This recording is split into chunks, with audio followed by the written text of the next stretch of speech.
Asalaamu calaykum waraxmatullaahi wabarakaatu. Kusoo dhawaada walaalayaal waa walaalkeena Muumani janaalka Crypto ku taajir. Maantadan waxaan inagu soo darsarabaa insha Allah dhinaca technical analysis ayaa kusii wadno buyers versus sellers on a dhinacii volume kala yiraahdo, meaning that you look waxaa fiirinaynaa institutional volume iyo waxaa kala fiirinaynaa individual volume.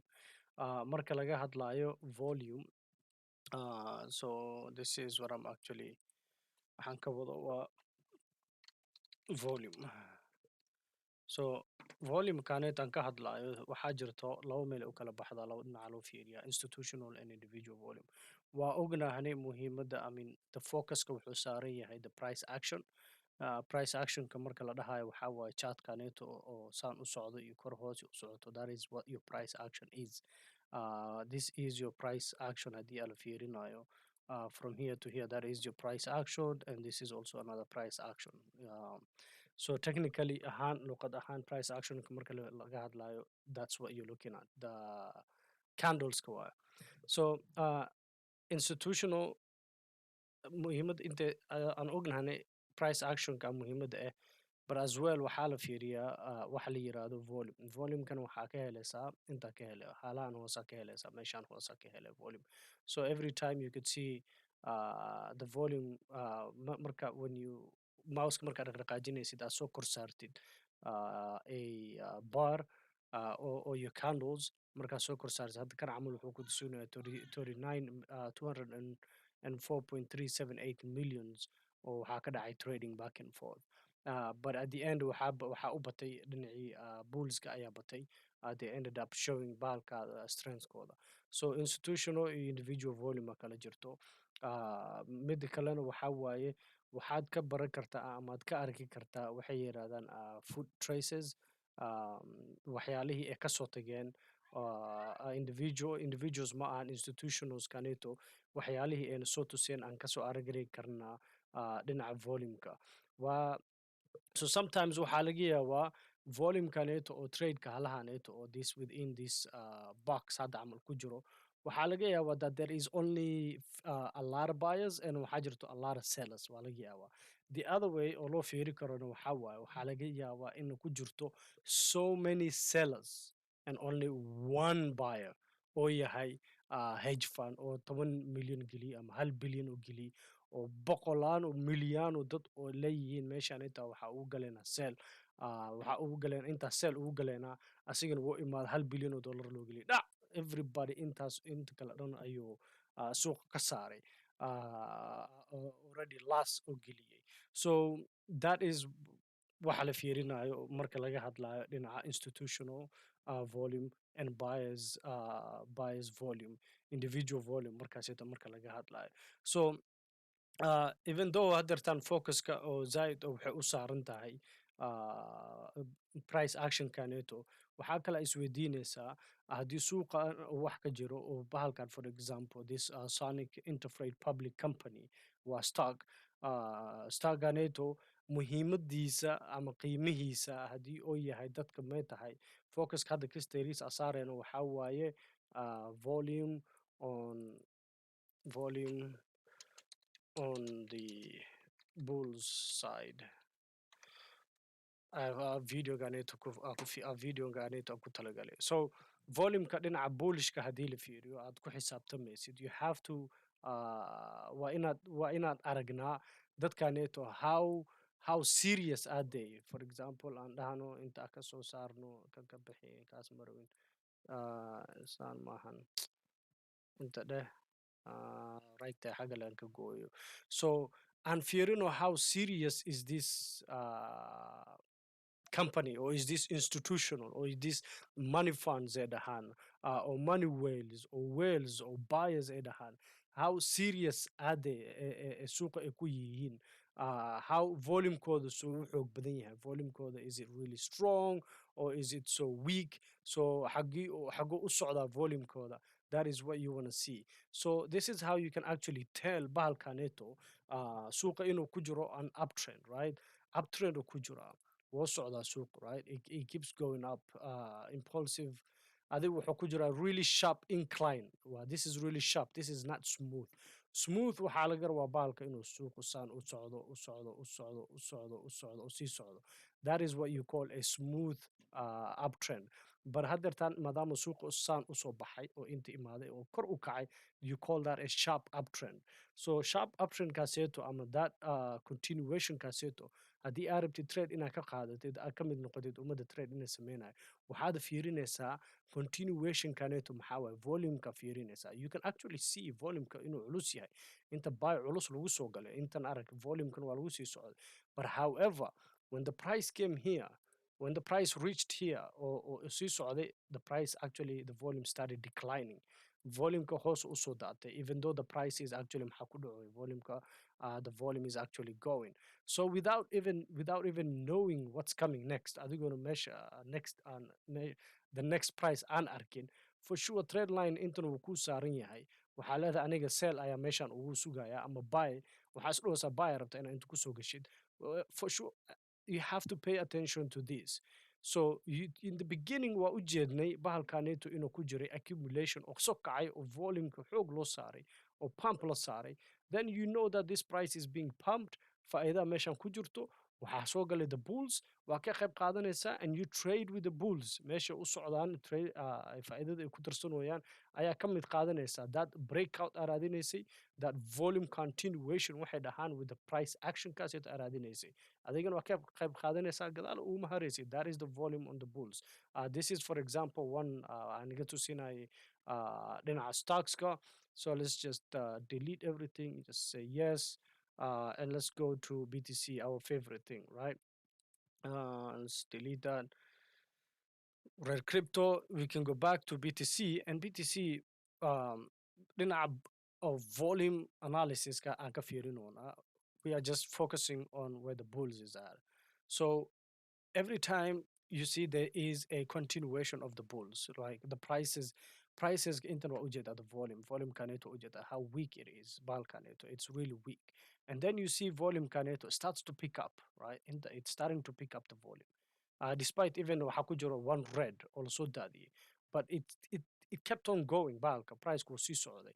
And let's just even let's delete this thing, or let's delete it right there without even going further. Adiga, let's say halana kusoo gashay suuqa, right? Inta kusoo gashay, and you see this thing waxa ujeeda it's picking up. The volume is increasing. The volume kept on going from here to here. Volume ku wuu socdaa. And also at the same time waxaa fiirisay, you're looking at your price. Price kaada fiirinaysa. You have a really sharp incline.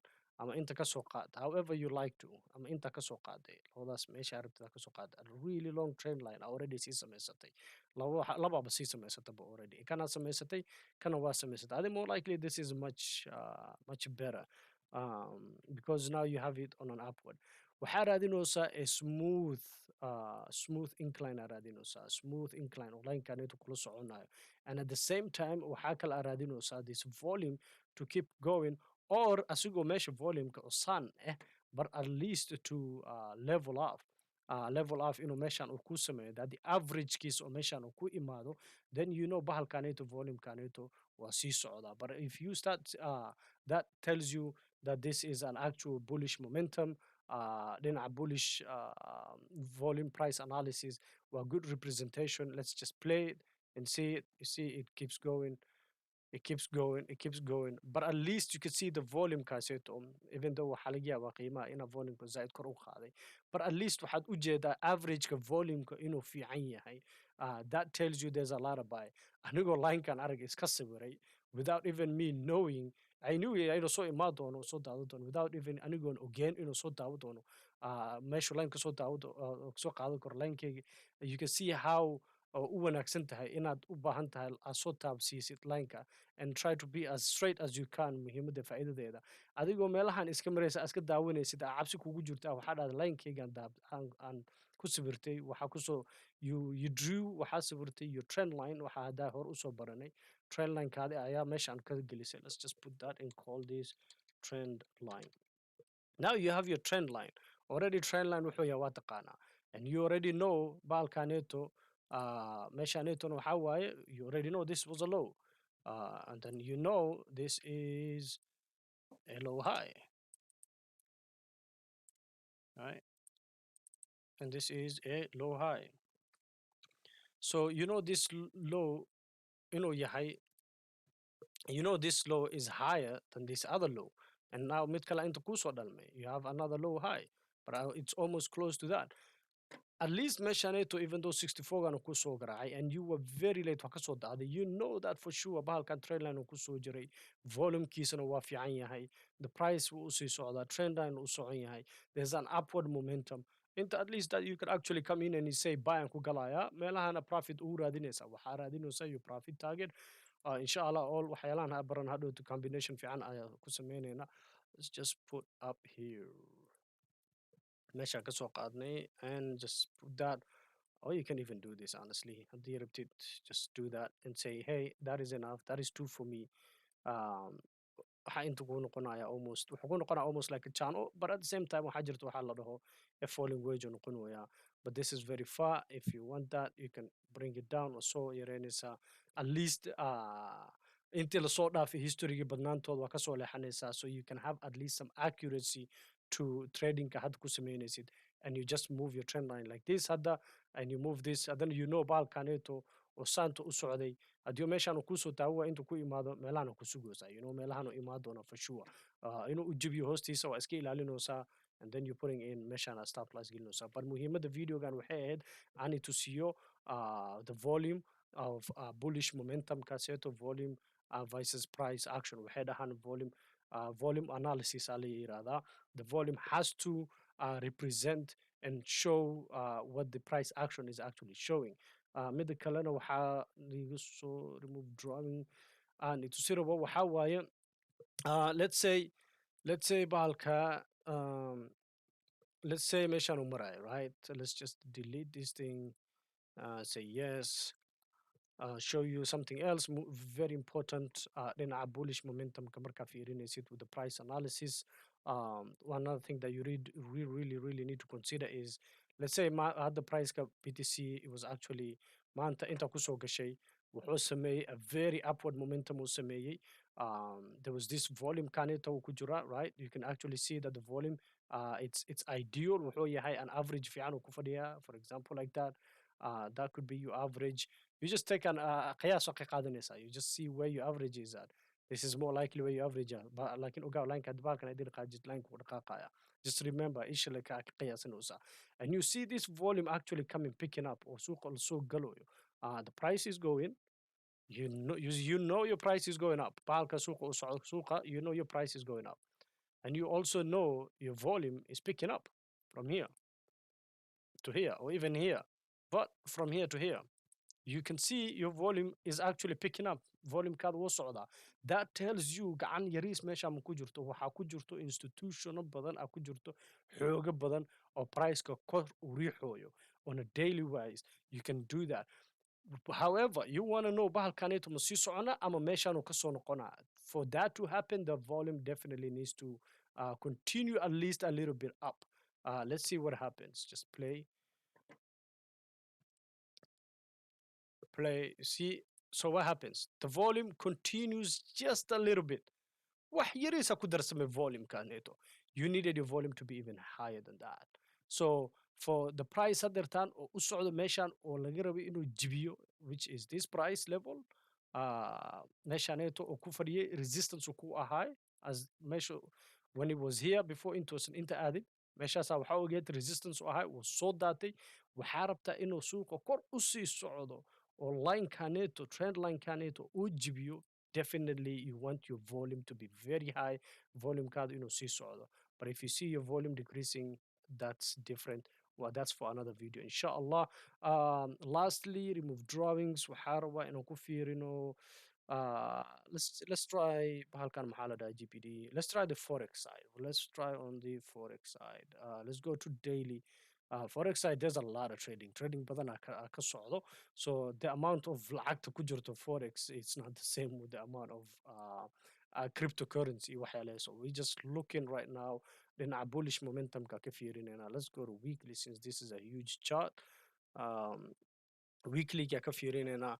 This could be a little bit biased. You can saas markaysid.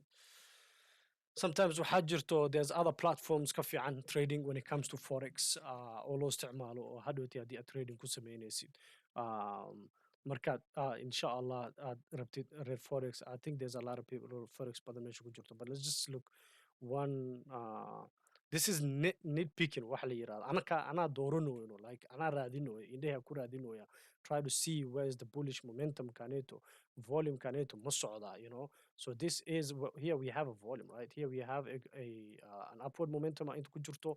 We definitely want to see a volume that comes from low and keeps going rising up. So if this volume kaneto hadii o meshan osan o kujiro o balance kiisa maanta dhan osan o straight ku ahaado on this price no kor u socdo, then that means there is no bahalki waxa la yiraahdo fully confirmation xoog badan meeshaantu kuma jiro, institution badan kuma jirto, lacag badan meeshaan ku jirto, taxadar badan ayuu saas u baahan yahay, is ilaalisho badan u baahan yahay.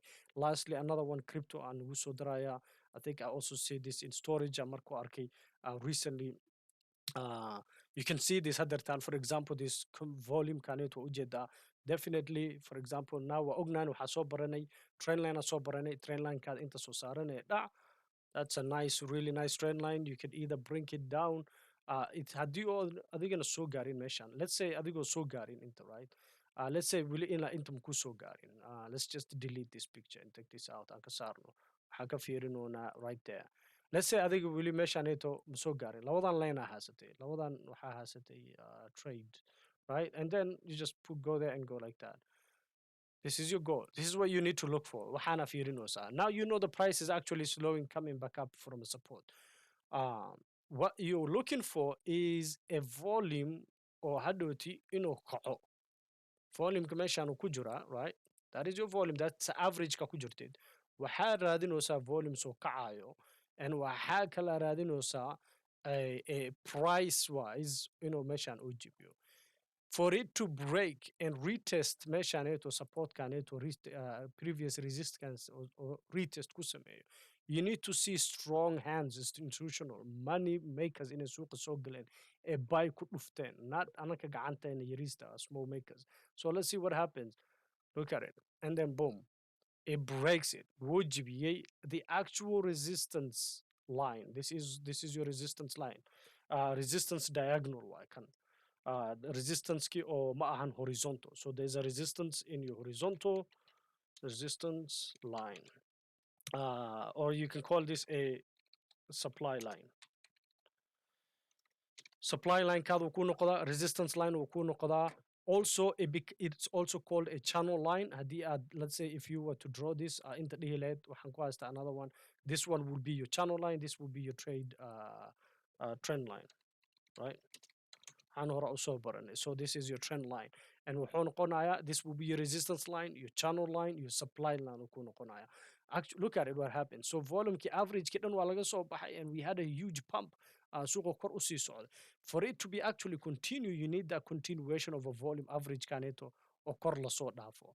Haddii oo average ka volume ka soo dhaafo, you know that interest ki waxaa ka dhamaaday, institutional interest wuu ka baxay. So it's actually for you time to in adigana suuqa ka baxdid. Look at it, tartiib, it dies off. Boom, waa kaasa. It dies off into tartiibkiisa. It didn't even go further. They didn't even push it.